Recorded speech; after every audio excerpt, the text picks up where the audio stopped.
Welcome to the channel, and as you could tell from the thumbnail and the title of the video, today I'm talking about boots.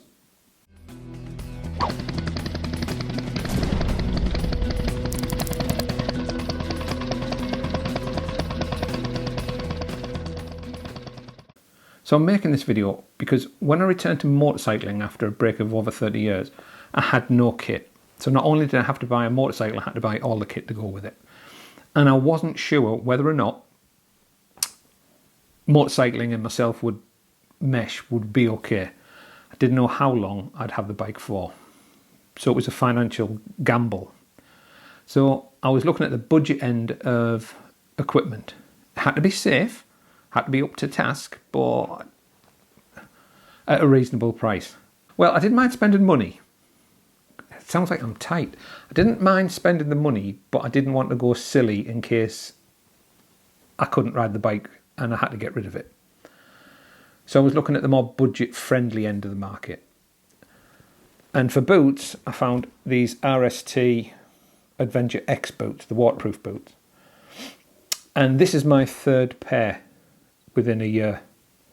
My first pair lasted me not quite 6 months. Before, I mean, they had been letting some water in, but they were really bad. They were dreadful, to be perfectly honest. And I think that's primarily because, I'll try and show you on this stitching, the finish on the leather in this part of the boot started to peel away, and it was just raw leather. And water was peeing through. You could feel it dripping on the top of your foot. So I took them back to the retailer I bought them from. And they were great, and they sent them back to RST, and within a week, I think, I had a replacement set of boots. No arguments whatsoever from anyone. They took a look at the boots and sent me some new ones. However, the new ones, when I tried to put them on, there was a fault with them. The sole on one of the boots hadn't been moulded on properly. So when you looked at the boot, instead of it standing upright, one boot was upright and the other one was kilted over. And when you looked down the sole, you could see it just hadn't been moulded on properly. So I took them back. They were immediately swapped in store. They could see the problem and they gave me another pair there and then. This pair. And I've been out 3 times in these boots. 2 of those times I was in rain. Heavy showers. Periodically during the ride would get heavy showers. And with the spray coming off the road and the showers, these have failed again. They're letting water in. And it's coming in the same place, which leads me to believe, and I could be wrong, it's just my opinion, all of this is just an opinion based on my experience. I think it's coming in through the stitching, whether it's the stitching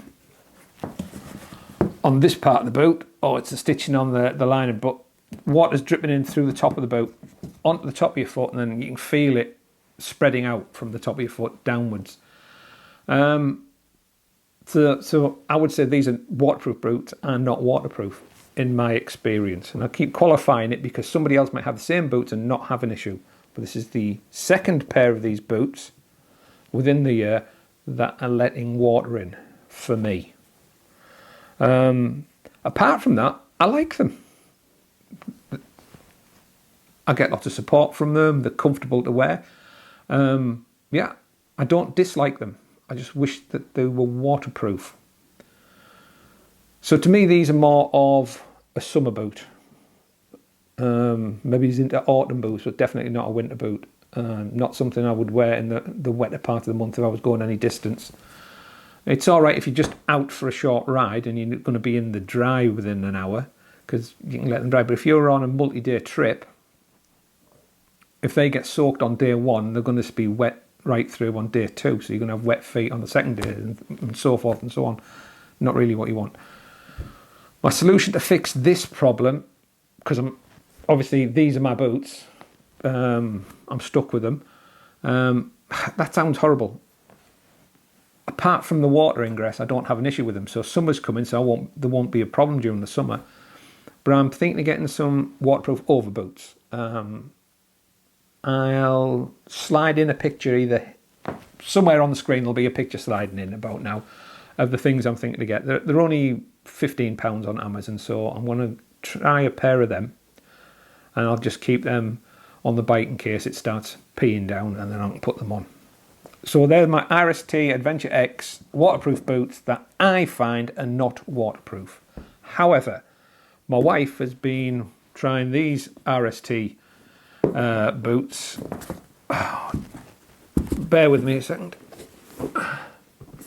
I'll have to put my glasses on. Old eyes. What are these called? Tundra. These are Tundra ladies waterproof boots, touring boots. She's been wearing these since she joined me on the bike. And she's been out a couple of times in the rain with me. Her feet have stayed dry, so she likes them. She's been out in the same couple of rainy rides that I went on. We were on them together, and she hasn't had a problem. The only issue we have with Karen and boots is that she's got little tiny size 3 feet, so trying to find boots in her size is the biggest problem. In fact, these were the only boots we could find in her size when we were looking for boots. The only waterproof boots we could find in her size. But she tells me that they're comfortable, warm, and waterproof. So these appear to be waterproof. It's just these. And I think there's possibly a design flaw in them, and it's coming through the stitching. To try and get over it, I've got some waterproofing cream that I put on my leather gloves to help shed water. So I've smeared some of that on all the stitching, inside and on there. It might help, it might not. But as I said, the dry weather's coming, so it shouldn't be a problem. So these RST boots have proven to be waterproof. Karen finds them waterproof and warm. These I find great. They're nice and warm and comfortable to wear, all of that. However, they're not waterproof. Or mine have leaked twice now. So I will, by next winter, be looking at another pair of boots. Well, what I'm going to get, I don't know. But by next winter, I'll have been riding for almost a year and a half. And I'll know for definite if I'm sticking with it. I think I will, but health reasons I might not. I don't know what type of boots I'm going to get, but hopefully they'll be waterproof and comfortable. I don't need them to be motocross boots. I don't do that type of adventure riding. My adventure is on road or on gravel, forestry commission roads, that tracks, that type of thing. So I'm not going through huge puddles and over boulders and things, so I don't need that level of protection. I'm not an aggressive rider.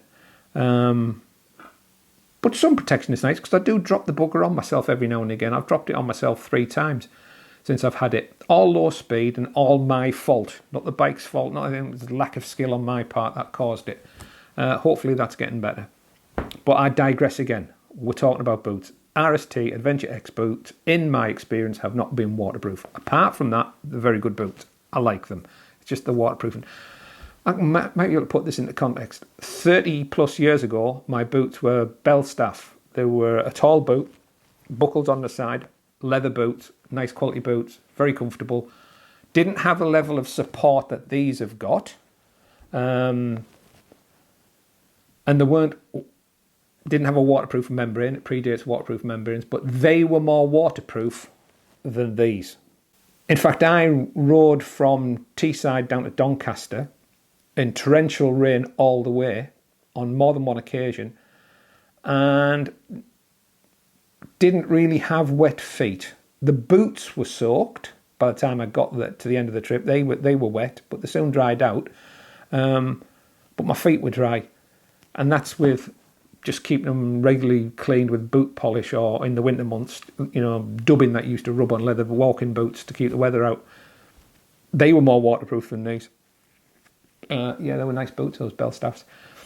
However, we're not talking about them, we're talking about these. Yeah, I'm waffling because I don't know what more to tell people. They're comfortable, I like them, they're just not waterproof. Karen says these are comfortable and they are waterproof, and she does like them. So there you go. Don't know if that's been of any help, but I'm just documenting what's going on. If anyone out there has any recommendations for budget-friendly motorcycle adventure boots that are waterproof, drop it in a comment. I'd be pleased to hear from you. But only if you've got experience with the boots. Not that you've read a review, because I can read the reviews. Not if a friend of a friend of a friend has told you they're the best things in sliced bread. If you've got them on your feet and you're happy with them, let me know.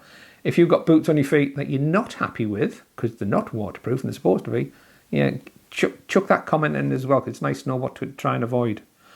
Yeah, apart from the waterproof issue, I'm happy with these. It's just that they're not waterproof, and I would like by next winter to have something that is waterproof. Keep my little tootsies warm and dry. So, that's the end of this video. On a not related note, but on a video note, the video I posted about our first ride this year has been received very well. So much so, I'm staggered. I did have to delete, well, I didn't have to delete, I deleted it in error. I know it sounds impossible to do, but I did. I deleted it from YouTube in error and had to repost it. And since then, it's had over 1,000 views. To be honest, I don't understand why. It's had lots of positive comments, and thank you very much for that.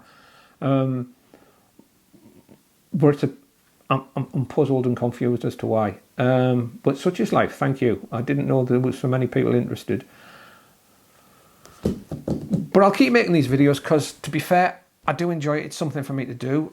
And it's also one of the reasons I set out making videos was a record for my grandson of what silly old granddad's up to, or was up to. And the reason for that is my son doesn't have many memories of his granddad because my dad died when Jack was quite young. So I think this is a good way of leaving some information for him. And you never know, Jack might have some kids and there might be some other grandkids that come along after I've gone. You never know. We can live in hope. I know it's not a lot of information. It's just a bit of anecdotal information from somebody that's been using them for almost a year. Ride safe, be safe, enjoy life. Ta-ra. Thanks for watching Old Man in a Shed.